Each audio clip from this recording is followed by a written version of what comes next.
2024 সালের সেই রক্তাক্ত জুলাই ঢাকার যাত্রাবাড়ি সহ দেশের বিভিন্ন প্রান্তে রাষ্ট্রীয় বাহিনীর গুলিতে প্রাণ হারান অর্ধশতাধিক সাধারণ মানুষ। এই ভয়াবহ ঘটনার বিচার কাজ এখন এক ঐতিহাসিক মোড়ে।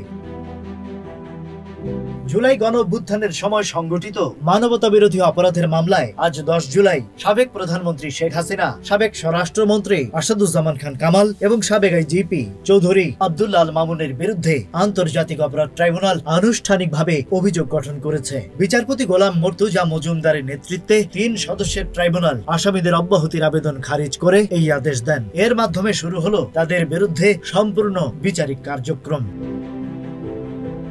শেখ হাসিনা ও আসাদুজ্জামান পলাতক, তাদের পক্ষে রাষ্ট্র নিযুক্ত আইনজীবী হাজির থাকলেও আদালত জানিয়ে দেয় পলাতকদের অনুপস্থিতিতেই বিচার চলবে। এই মামলায় 5টি অভিযোগ আমলে নেওয়া হয়েছে, যার মধ্যে রয়েছে গণহত্যা, গুম, নির্যাতন ও সংগঠিত রাষ্ট্রীয় সহিংসতা। চিফ প্রসিকিউটর তাজুল ইসলাম বলছেন, এই বিচার শুধু একটি ব্যক্তির নয়, বরং পুরো জাতির রক্তস্মৃতির জবাবদিহি।